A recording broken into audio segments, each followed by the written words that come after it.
Hello. So not too long ago, I had a conversation with someone about a dream that they had. And when they were describing it to me, it quickly became a nightmare. And you know how that goes. It's like this very, normal sequence, and then it just starts to get weird and then kind of weirder and weirder until it's just a full-blown nightmare. So when the person was finished telling me this, I asked, "Why do you think you had that dream?" And the person answered and said, "Oh, because of nightmare fuel." So that was the first time I'd ever heard that phrase, but I've been using it ever since. And the person uses it as well when we talk about things. We'll be like, "Oh, that's nightmare fuel. Oh, that's just going to be nightmare fuel." So what is this? It's anything that triggers you to have scary thoughts or things that are disturbing to you. Now, the thing itself could be disturbing, or it could be something like really simple and, depending on the eye of the beholder, it doesn't really mean anything. But what it does to the person depends upon what that person feels is scary to them. So for some people, a rake could be nightmare fuel.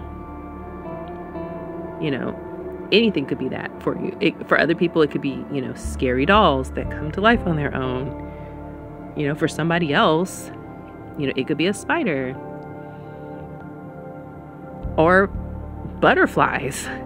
There are people who have phobias of butterflies. And so those things give them nightmares, or they're afraid of them in real life. So if we think about our dreams as telling us things that we need to know about ourselves that maybe we're not paying attention to when we're awake, then the things that are nightmare fuel for us are the things that we maybe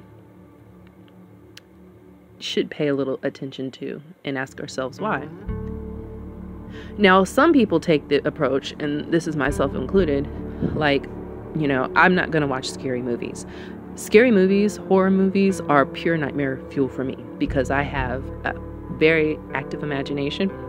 So I'm not going to go there. Like, I don't feel like I need to deconstruct why a scary movie is scary and why it's giving me a nightmare. It's like, it's very plain to me. And so I just make the decision to leave it alone. If it's not something that's really plausible that it would actually happen in real life, why feed myself all of these suggestions and beliefs and things like that are going to feed this thing that I'm going to be experiencing in my sleep?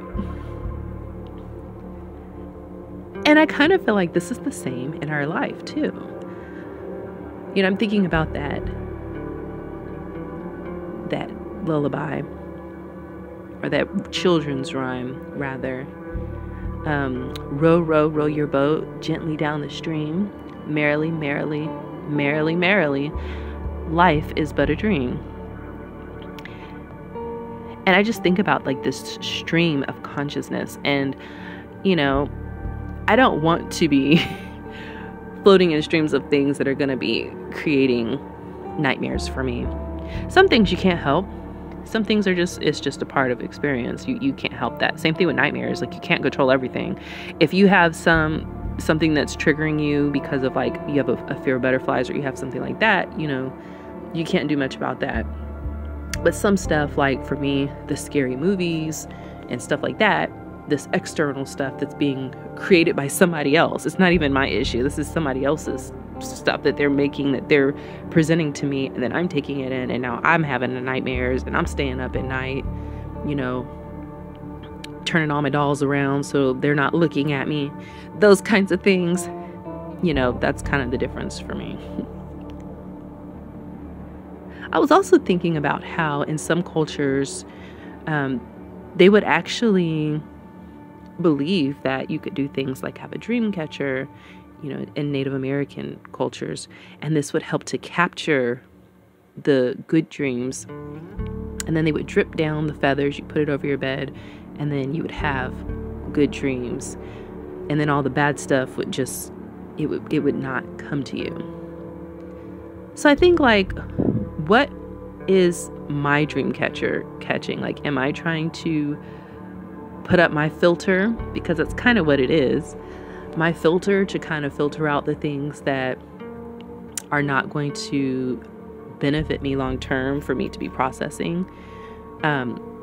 Fears or external worries and things that are not present direct harms, but something that's just kind of being created and passed to me externally.